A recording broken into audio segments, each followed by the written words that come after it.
Los japoneses durante la Segunda Guerra Mundial estaban bajo el régimen totalitarista del admiral Yamamoto, donde buscaba expandir su imperio a través del Pacífico.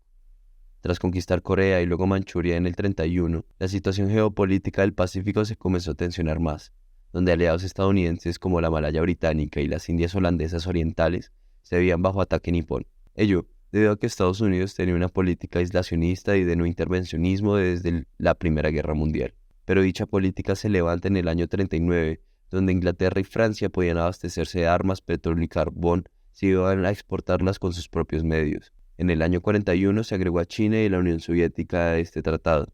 Asimismo, Estados Unidos no exigió ningún pago. Ello llevó a que Japón se sintiese amenazado porque su 80% de petróleo provenía de allí. Asimismo, Japón decide invadir con su armada las zonas ricas en carbón, petróleo y hierro en Manchuria, Mongolia y la Unión Soviética, mientras que la naval nipona a invadir la Malaya Británica y las Indias Holandesas Orientales, ricas en caucho y petróleo. Los ataques no prosperan en el norte, haciendo que Japón se enfoque netamente en su ataque en el sur. Dado a ello, los Estados Unidos cortan el suministro de petróleo a Japón. Japón arremete con más intensidad al sur, tomando por la fuerza reservas de la Malaya Británica y las Indias Holandesas Orientales. Esta acción hace creer a los japoneses que los estadounidenses atacarán con sus propias fuerzas, los cuales serían mitigadas con el ataque japonés a Pearl Harbor, base aérea y naval en el Pacífico estadounidense, llevando a Estados Unidos a una pequeña guerra que los nipones pretendían ganar para poder negociar sus territorios y suministros. El 7 de diciembre de 1941, Japón atacó Pearl Harbor. Estados Unidos declara la guerra a Japón, victoria fugaz de nipones, derrota a largo plazo. Tras el ataque a Pearl Harbor, los asiático-americanos fueron objeto de xenofobia y racismo por parte de los locales donde se les acusaba de bombardear. Al categorizarlos como traidores potenciales, el FBI comenzó a requisar hogares, capturar líderes sociales sin justa causa ni juicio. En 1942, el presidente Roosevelt sacó la orden judicial 9066 donde autorizaba el desplazamiento de cualquiera que parezca sospechoso, cómplice de las fuerzas niponas. Ello llevó a que cualquiera que tuviese rasgos japoneses sería sospechoso. Tras toques de queda y congelamiento de cuentas bancarias asiático-americanas, la Armada estadounidense reubica a los asiático-americanos a campos de detención. Dichos centros estaban sobrepoblados, en malas condiciones, carentes de educación y atención médica. En dichos campos, los encarcelados se dedicaban a la misma sustentación del campo, la agricultura y la educación. La clara inconformidad de los asiático-americanos llevó a huelgas y disturbios, los cuales generaron muertos y muchos otros sucumbieron ante el horror estadounidense. No es hasta 1944 que la Corte Constitucional deroga la Orden 9066, ya que la encuentra inconstitucional al encarcelar ciudadanos sin cargos o justa causa. Sin embargo, no es hasta 1945 que se derrumban los campos y los asiático-americanos podrían volver a sus hogares con un subsidio de $25 y un tiquete de tren que los llevaría a su dirección preguerra. Al volver, sus casas ya no eran suyas, habían sido ocupadas, sus cuentas vaciadas y los locales cada vez más hostiles, y sus esperanzas vuelven a apagarse.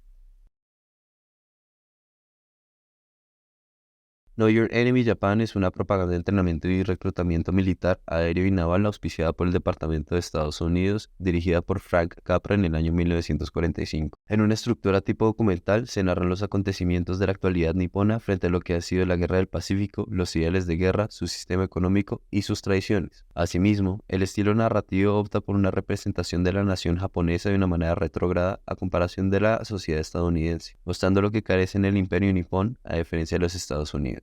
Esto busca que el estadounidense se sienta superior a su enemigo tanto moral como psicológicamente, generando a su misma vez sentido de pertenencia. Según Marshall Strugel, hay objetivos básicos de la propaganda de guerra. El primero se refiere a la mayor participación posible de las personas en las actividades de un propio grupo, es decir, la creación de una identidad grupal, un sentido de pertenencia y el fortalecimiento de la relación emocional, que en este caso vendría siendo la armada. Asimismo, la relación con el mismo país, al mismo tiempo que se crea la confianza en uno mismo y en los objetivos fijados que se cumplirán, serían las metas inculcadas por las propagandas de guerra. En el mismo orden de ideas, otro factor clave de las propagandas es la identificación de un enemigo externo que siembra miedo público para así poder tener una masa completamente maleable. Ya con el control de la opinión pública, la creación de estereotipos xenófobos y racistas racistas sería mucho más fácil de implantar dentro de la sociedad estadounidense. Además de las propagandas pagadas por el gobierno, la Ley Ejecutiva 9000 de Roosevelt potenció dichos estigmas raciales al apartar la comunidad migratoria de la, entre comillas, local. Bajo el mismo orden de ideas tenemos a la propaganda animada Tokyo Yokio, elaborada por Warner Brothers, dirigida por Norman Baccaby en 1943. Ella tiene una estructura similar a Know Your Enemy Japan. Sin embargo,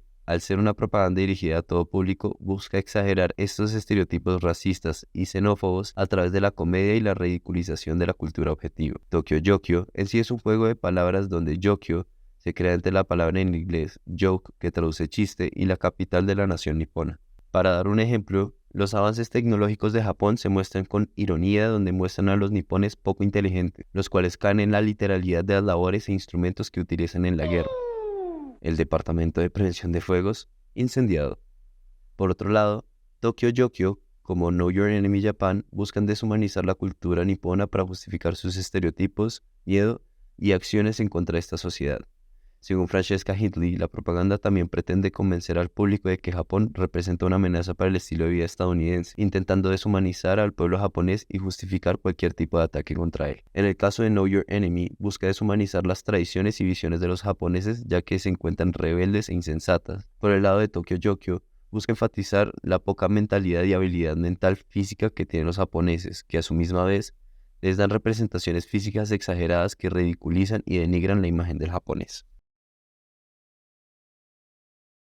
Finalmente, quisiera recalcar que la creación de estereotipos xenófobos y racistas de la época siguen vigentes al día de hoy, donde los asiático-americanos siguen siendo objeto de ataque en la actualidad estadounidense. De igual modo, la creación de estos estereotipos han demostrado que sus génesis es de intereses políticos y económicos, como se han visto en casos más adelante, como es la persecución racial y las drogas en la década de los 60 bajo el mandato de Richard Nixon. Las minorías son un recurso para poder culpar las ineficiencias del Estado y sus carencias. La persecución social y política genera segregación por sí misma, en donde migrantes de una cultura o nación se juntan en zonas específicas de diferentes metrópolis, dejando la idea perpetua de ellos y un nosotros.